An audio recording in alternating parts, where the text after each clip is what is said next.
What are the qualities that Kamala Harris should be looking at in a vice president?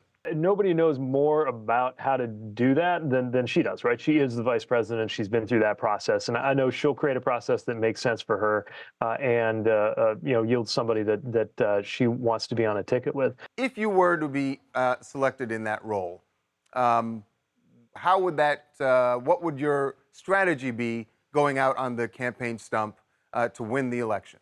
My strategy is going to be the same no matter what, and that is to tell the world about the kind of leader that Kamala Harris is, but also just I think to remind the country that they already agree with her and disagree with Donald Trump on issue after issue after issue. You know, with all the personality stuff and all of the kind of things that swirl in the media, it's easy to overlook that. I don't know if you saw this, but Joy Reid was on MSNBC, and she made a statement that was basically said that if you're black and you are not supporting Kamala Harris, you're weird. Basically, it felt like she's saying every single black person has to agree on every single issue, and I just feel like that's offensive in some way because we're not monolithic. Just like all gay people aren't going to vote the same way, all black people aren't going to vote the same way, all Jewish people aren't going to vote the same way, all white people aren't going to vote the same way. Yeah, and I certainly remember when I was running for president, I didn't assume or expect that for example, because I'm gay, that everybody who's gay is just going to automatically agree with me and think I ought to be president.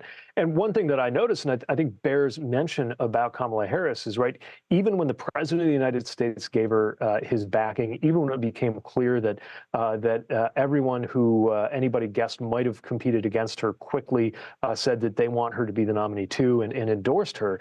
The first thing she came out and said wasn't, it's been given to me, I'm going to go do this now. She said that she wants to win and earn the nomination and the presidency. And I think the way she's talked about earning it means that she doesn't assume that any, every Democrat or everybody who looks like her is going to automatically going to be on her side. But just as importantly, it means you don't assume anybody's going to be against you. Yes, there's going to be a responsibility to earn the votes of people who you might expect will be with us, but we can't just go assume that. And there's going to be an opportunity to reach out to people who you might guess might not vote for her, but we shouldn't assume that either.